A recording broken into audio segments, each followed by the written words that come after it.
Hi guys! Annyeong JD Sense! So for today's video, ituturo ko sa inyo yung tamang pagbigkas or yung pronunciation na ginagamit natin dito sa Korean. Ito marahil yung pinaka-importanting part din as a employee or as an OFW dito sa South Korea para mas maintindihan tayo ng mga kausap nating Koreans every time na nagsasalita tayo. Kasi yung tamang pagbigkas or yung pronunciation is napakahalaga dito kasi minsan, ito rin yung naobserbahan ko every time na nakakikipag-usap ako sa Koreans.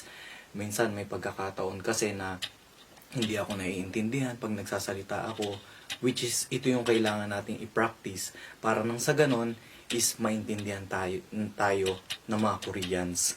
So, yun guys. Okay. So,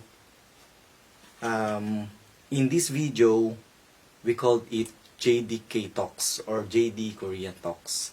So yan, pag-usapan natin yung mga kahalagahan or yung mga words na may dapat nating i-pronounce ng tama. So, and today, we celebrate the Proclamation Day of Hangul, which is invented by King Sejong. And dahil kay King Sejong, so siya yung nag-inventor of Hangul, so dapat natin siyang pasalamatan. So sa araw na to,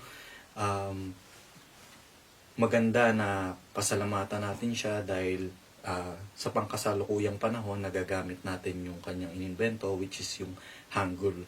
So without further ado, let's start on this topic. So the first one is otoke. Otoke.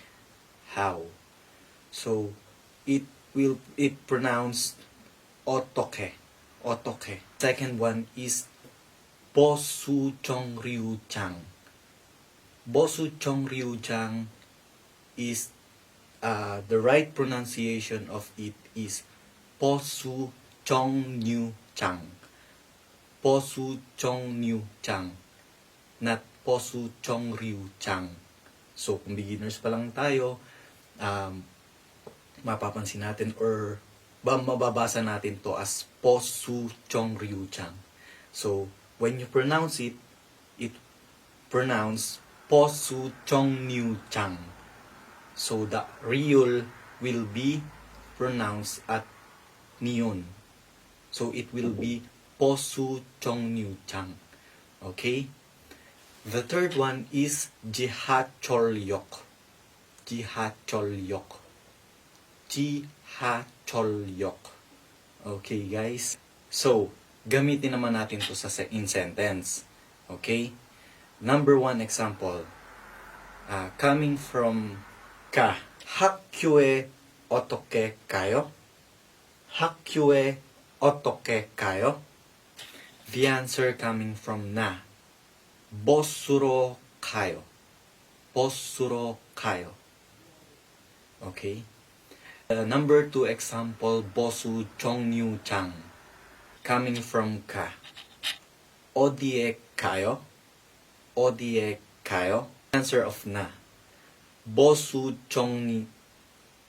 정류장에 가요. 보수 정류장에 가요. Okay? The third example from the word 지하철역. 지하철역. Number three example. Coming from ka. 여기에서 지하철역까지 어떻게 가요? 여기에서 지하철역까지 어떻게 가요? The answer from na. 걸어서 가세요. 가까워요. 걸어서 가세요. 가까워요. And that's it.